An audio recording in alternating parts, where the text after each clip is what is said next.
जिस बंदे के पास स्कूल के फीस देने तक के पैसे नहीं थे, पैसे ना रहने के कारण इस बंदे को अपने माता पिता से भी दूर रहना पड़ा।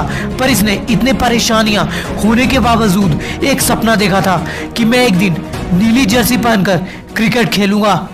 दोस्तों, मैं बात कर रहा हूँ इंडियन क्रिकेट टीम के vice captain the hitman Rohit Sharma की, जिस बंदे के पास आज वर्ल्ड रिकॉर्ड है वनडे में 3 डबल सेंचुरीज का। पर इस बंदे की रोहित शर्मा से हिटमैन बनने की कहानी कुछ ही लोग जानते होंगे और इनके संघर्षों को देखकर तुम खुद ही बोलोगे ऐसे ही लोगों के पास कामयाबी झक मार कर आती है। क्योंकि दोस्तों, किसी ने सच ही बोला है, शुरुआत करने के लिए महान होने की जरूरत नहीं है, पर महान होने के लिए शुरुआत करने की जरूरत है। और रोहित शर्मा ने ऐसा ही किया। और जब रोहित शर्मा गांव में अपने दादा दादी के पास रहते थे तो उन्होंने अपने अंकल से जिद कर दी कि मैं क्रिकेट खेलूंगा और अपना क्रिकेट में ही करियर बनाऊंगा। और रोहित के अंकल ने उसका जिद, जुनून और पागलपन देखकर उसका एडमिशन क्रिकेट एकेडमी में करवा दिया, जहां पर रोहित ने एज ए स्पिनर ट्रेनिंग लेने गए थे।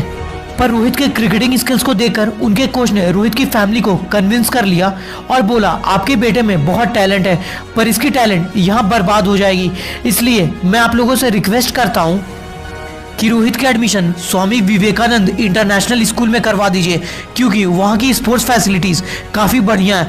पर रोहित शर्मा पहले तो इस बात से बहुत ज़्यादा डर गए थे, क्योंकि वो जानते थे कि उनकी फैमिली इतने पैसे कभी अफोर्ड नहीं कर पाएगी। पर रोहित के कोच ने रोहित शर्मा की फैमिली से वादा किया था कि मैं रोहित के क्रिकेटिंग स्किल्स को देखकर उसे 4 साल का स्कॉलरशिप दिलवा दूंगा। और जब रोहित के कोच ने ऐसा बोला तो रोहित शर्मा ने रिस्क लिया और नया स्कूल ज्वाइन कर लिया। पर रोहित के टैलेंट को देखकर कोच ने रोहित को बॉलिंग छोड़कर बैटिंग करने की सलाह दी और रोहित ने दिन रात एक करके प्रैक्टिस करना शुरू कर दिया और अपने बैटिंग स्किल्स को निखारना शुरू कर दिया। और उसके जुनून, जिद और पागलपन को देखकर उनके कोच ने उनसे बोल ही डाला, रोहित तुम एक दिन बहुत बड़े प्लेयर बनोगे, पर तुम उस दिन हमें भूलना मत। क्योंकि दोस्त, जब तुम स्ट्रगल कर रहे हो, हार्डवर्क कर रहे हो, दिन रात एक करके काम कर रहे हो, पर कोई तुम्हारे मेहनत को, हार्डवर्क को नोटिस नहीं कर रहा है, तो तुम समझ जाना कि तुमने अभी तक अपना 100% नहीं दिया है। और तुम समझ जाना कि तुम्हें और मेहनत करने की ज़रूरत है। पर जिस दिन लोगों ने तुम्हें टोकना शुरू कर दिया, भाई तू बहुत मेहनत कर रहा है, बहुत हार्डवर्क कर रहा है, तो तुम उस दिन समझ जाना सफलता को तेरे कदम चूमने से कोई नहीं रोक सकता है। क्योंकि दोस्त, हुनर तो सबके पास होता है, पर किसी का छप जाता है और किसी का छिप जाता है। और जिनका हुनर छप नहीं पाता वो दूसरों पर इल्ज़ाम लगाते हैं और बोलते हैं मेरी तो किस्मत ही खराब है।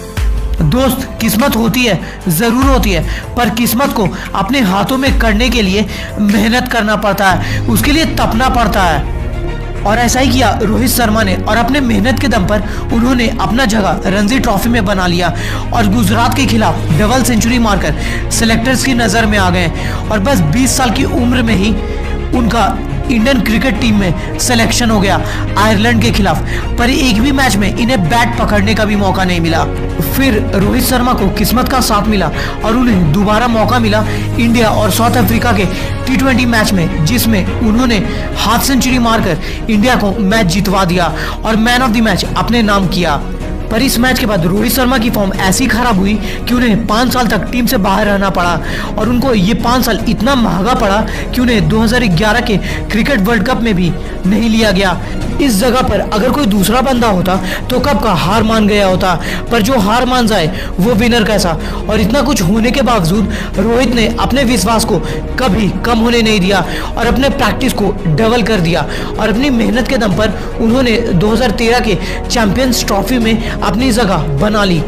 और धोनी ने रोहित की कोच की तरह उन पर भरोसा किया और खुद पर रिस्क लेकर उनसे ओपनिंग करवाया। और जैसे ही रोहित शर्मा ने ओपनिंग करना शुरू किया, उन्होंने चौकों छक्कों की बरसात कर दी और रिकॉर्ड की झड़ियां लगा डाली और चट्टान की तरह इंडियन क्रिकेट टीम में एज ए ओपनर अपनी जगह बना ही डाली और साबित कर दिया परिस्थितियां जैसी भी हो, पर सपने पूरे करने के लिए अगर बंदे के अंदर जिद हो, दिमाग में पागलपन हो, तो दुनिया को झुकना ही पड़ता है। इसलिए दोस्त, किसी ने क्या खूब कहा है, हौसले की तरकस में कोशिश का वो तीर जिंदा रखो। हार जाओ जिंदगी में सब कुछ, मगर फिर से जीतने की उम्मीद जिंदा रखो। क्योंकि रास्ते बहुत मिलेंगे तुम्हें मार्ग से भटकाने के लिए, पर संकल्प एक ही काफी है मंजिल तक जाने के लिए।